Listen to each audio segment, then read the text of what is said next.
आज राज्य मंत्रिपरिषद की बैठक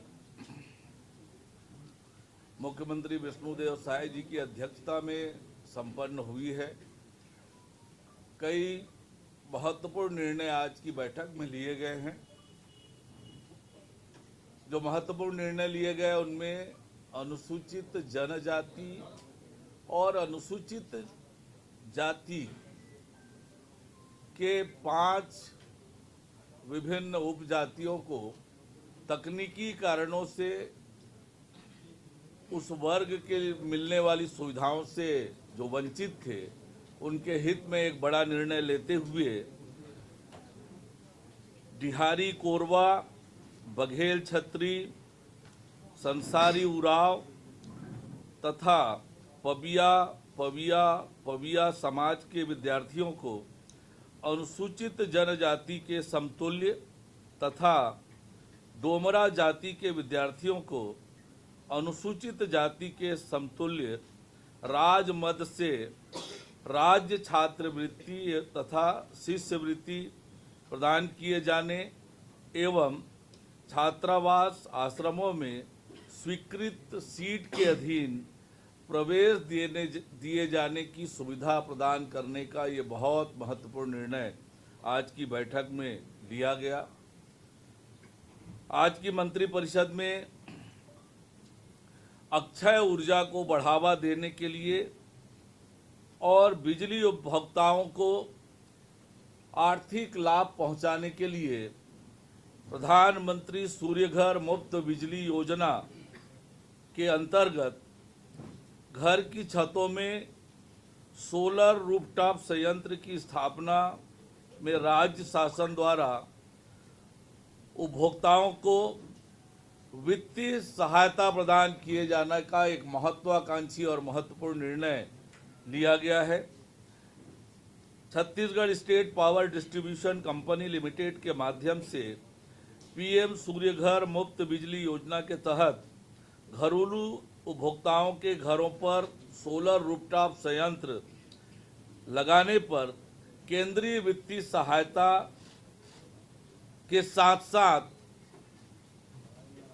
राज्य की ओर से अतिरिक्त वित्तीय सहायता दी जाएगी। जो सोलर प्लांट की क्षमता यानी 1 किलोवाट, 2 किलोवाट, 3 किलोवाट और उससे अधिक के आधार पर अलग अलग होगी।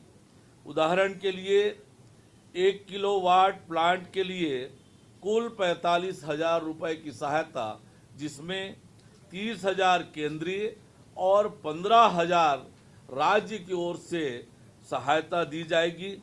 इसी तरह से 3 किलोवाट या उससे अधिक के प्लांट के लिए कुल मिलाकर 1,08,000 रुपये, जिसमें 78,000 केंद्रीय और 30,000 राज्य की सहायता मिलेगी। Housing society residential welfare association के लिए भी इस तरह की सहायता प्रस्तावित की गई है। यह अनुदान CSPDCL को अग्रिम रूप से मिलेगी और वही इसे लाभार्थियों को देगी। वर्ष 2025-26 में 60,000 और 26-27 में 70,000 सोलर प्लांट की स्थापना का लक्ष्य रखा गया है। इससे वित्तीय वर्ष 2025-26 में 180 करोड़ और 26-27 में 210 करोड़ रुपए का वित्तीय भार आएगा। CSPDCL इस योजना के क्रियान्वयन एजेंसी होगी और नवीन एवं नवीकरण ऊर्जा मंत्रालय भारत सरकार के दिशा निर्देशों के अनुरूप इसे लागू करेगी। कंपनी इस योजना के संचालन के लिए एक अलग बैंक खाता खोलेगी, जिसमें सब्सिडी की राशि जाएगी और उसका हिसाब किताब किया जाएगा। राज्य की वित्तीय सहायता उन घरेलू उपभोक्ताओं को प्राथमिकता दी जाएगी जिनके सोलर पावर प्लांट का ग्रिड सिंक्रोनाइजेशन 1 अप्रैल 2025 या इसके बाद हुआ है। मंत्रिपरिषद ने राज्य के वन जीव, खासकर बाघों के संरक्षण और इको टूरिज्म को बढ़ावा देने के लिए एक महत्वपूर्ण पहल करते हुए छत्तीसगढ़ टाइगर फाउंडेशन सोसाइटी गठन करने का निर्णय लिया है। यह सोसाइटी वन्य प्राणी संरक्षण अधिनियम 1972 के तहत काम करेगी। यह संस्था स्व वित्त पोषित होगी, जिससे सरकारी खजाने से कोई अतिरिक्त बोझ नहीं पड़ेगा।